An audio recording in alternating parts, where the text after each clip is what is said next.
Good morning, students. Today we study about the Russian Revolution, how the revolution started.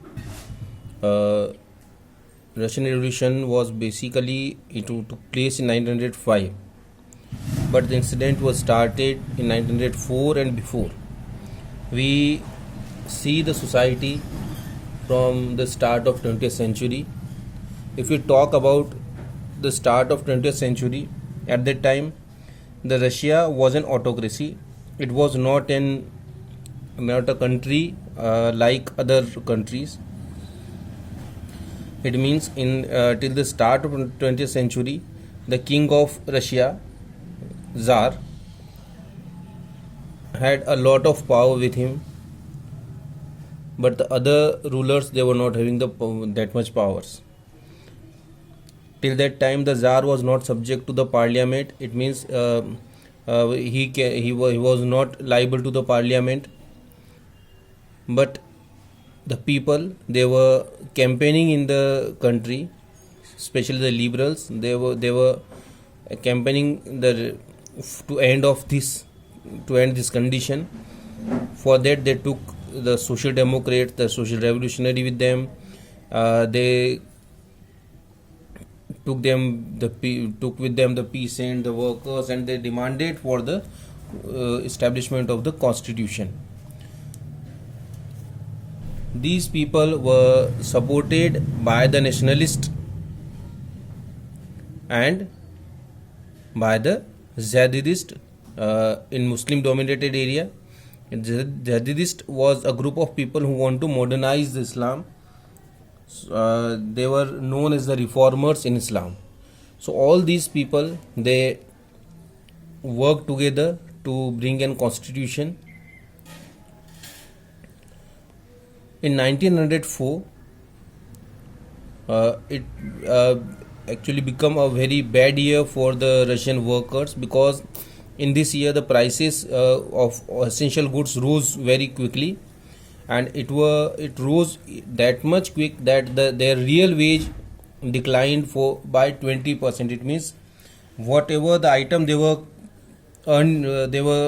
getting in 1 rupee, that declined by 20%. It means they can now purchase 20% less than what they were purchasing previously. This made life very difficult for them, and they demanded for the increase in their wages, which was refused by their employers. So what the workers done, they had only one option to become a member of workers association. So in this year the workers associations, membership of these workers associations rose very dramatically, where at one point the associations membership were increasing. At the same point, because Russia want to crush this revolution, what the industrialists done, they dismissed 4 members of the parliament of these associations. They the members of Assembly of Russian Workers, they were dismissed from Putilov Iron Works. As this happened, there was a call for industrial action, and in next few days over 10,000 workers in St. Petersburg went on strike. They were demanding in the reduction of working hours to 8 hours. They were working for 10 to 12 hours, so they asked to reduce it to 8 hours, an increase in wages and improvement in working conditions. These were their main demands. As they demanded, and they took the procession in the leadership of Father Gapon. They took their procession to Winter Palace. As they reached there, It was attacked by police and over 100 workers were killed and 300 workers wounded. This incident was known as Bloody Sunday, and this was the first incident in Russia, and it was the start of a series of events that came to known as 1905 revolution. The Bloody Sunday was the first incident in that revolution. As it happened, the strike took place all over the country. All the universities were closed down because student bodies staged walkouts. It means they refused to study there in the universities, and they started campaigning about the lack of civil liberties, that in Russia people were not getting the civil liberties. At the same time, lawyers, doctors, engineers and other middle class workers established the Union of Unions and demanded a constituent assembly.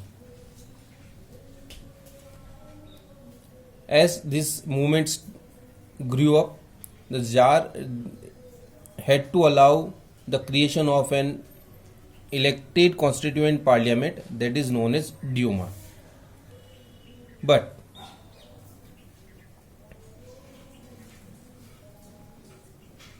for a brief while during the revolution, there existed large number of trade unions. As this Duma was formed, for the very few time, they made the workers union illegal, and most of the workers union, they had to work illegally, unofficially. But what Tsar done, he dismissed the first Duma within 75 days because he don't want to give up his powers. He declared all political parties as illegal so that no one can participate in the political activities. Then he dismissed first Duma and re-elected, and very soon he elected the Duma within 3 months, and very soon he dismissed the second Duma as well.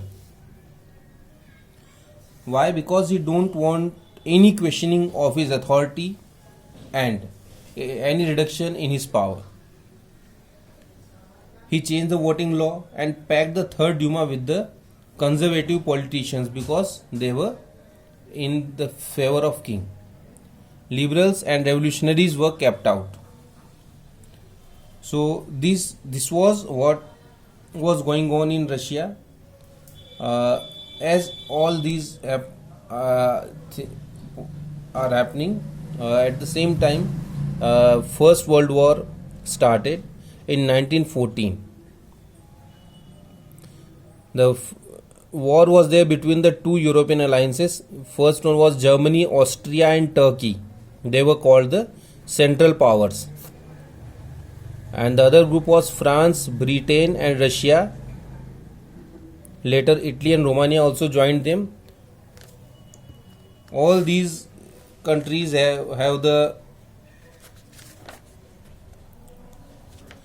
global empire. They were having many colonies. So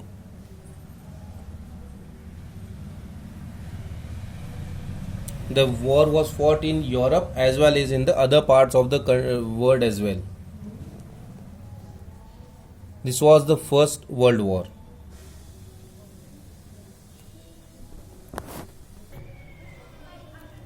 In the start of the war, the people were very much relied around the Tsar Nicholas. He was very popular.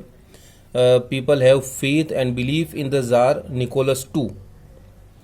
But as the war continued, as the war goes high, the Tsar refused to consult to the main political parties of Duma, and he want to take decision on his own. So his support were thin. His support goes down. The people were started going against the king, against the Tsar. and the anti-German sentiments ran high in the country. Uh, if we see the city of Saint Petersburg is a German name, so people changed the name as Petrograd from the Saint Petersburg. So this much the anti-German sentiment was there in Russia. At the same time, the anti-German sentiment was there because the Tsarina Alexandria, she was from the German origin, and a monk Rasputin, who was the chief advisor of the Tsar. Both these people make the autocracy very unpopular.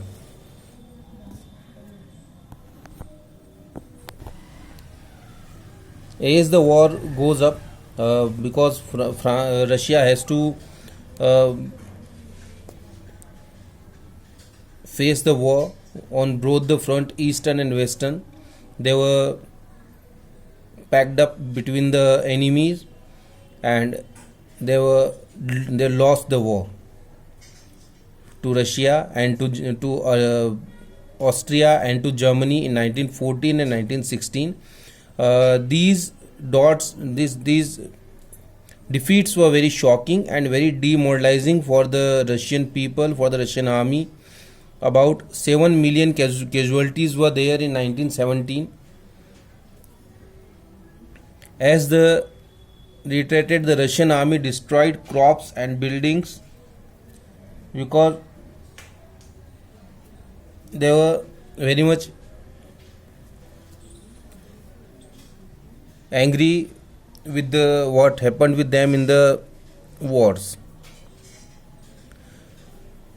What they done, they destroyed the crops, they destroyed the building to prevent the army from being able to live off the land. The destruction of crops and buildings led over 3 million refugees in Russia. The situation discredited the government and the Tsar. Soldiers did not wish to fight such a war. And now the Russia was into a very bad condition where even the soldiers don't want to fight the war.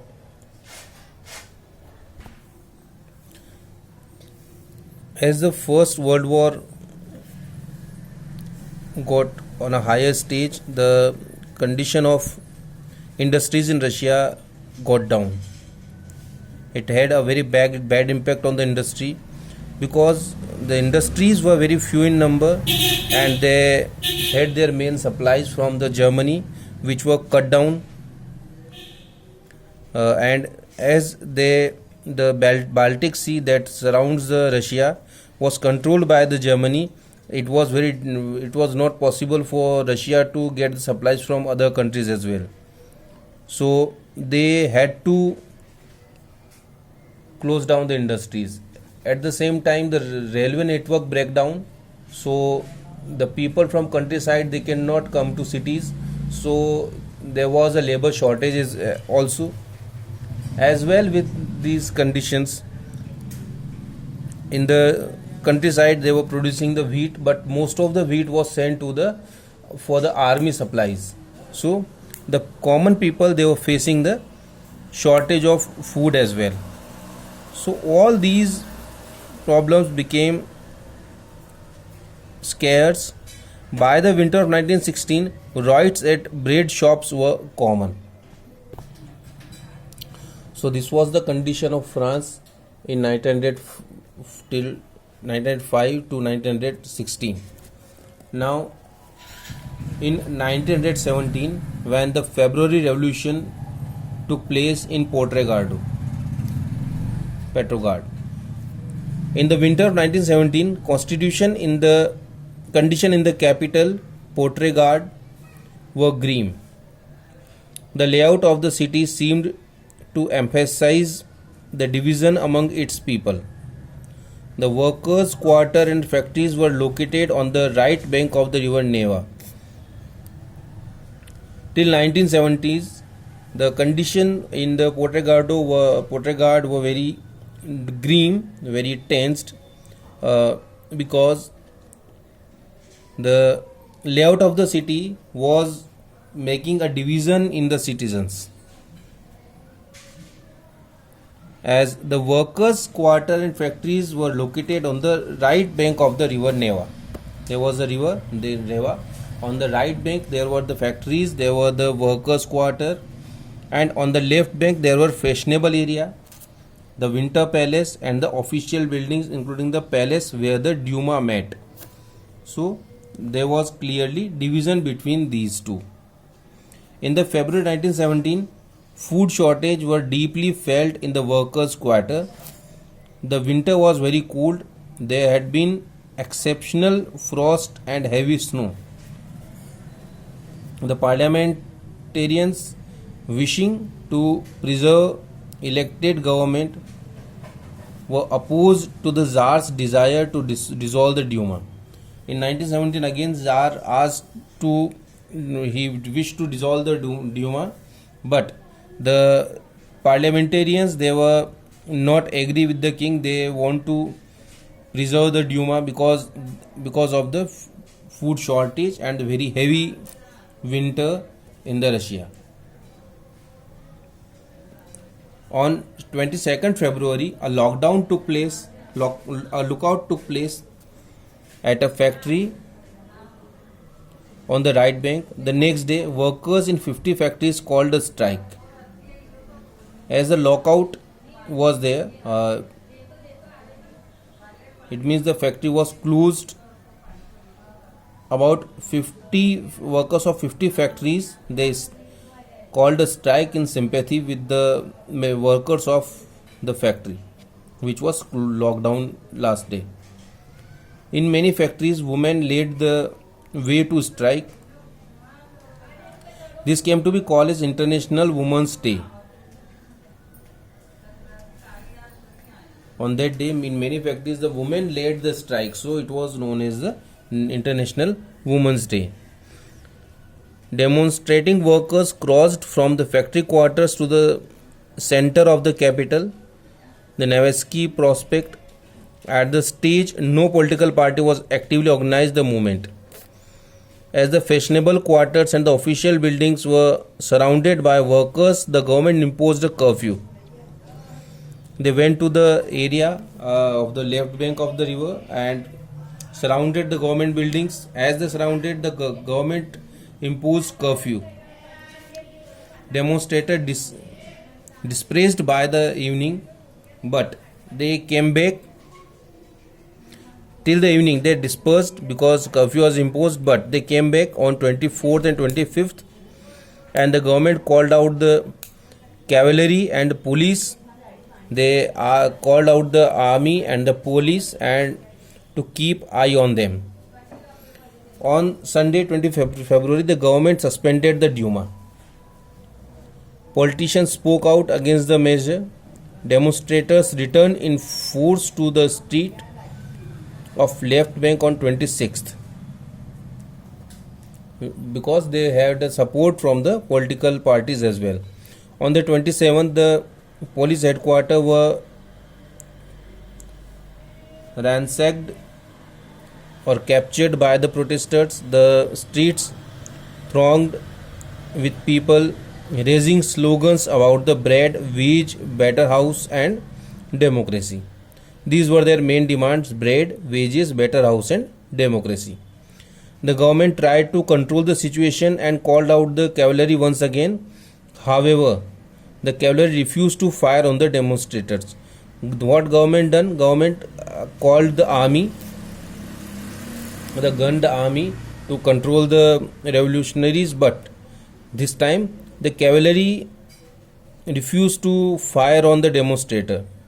An officer was shot at the barracks of a regiment and 3 other regiments mutinied, voting to join the strike workers.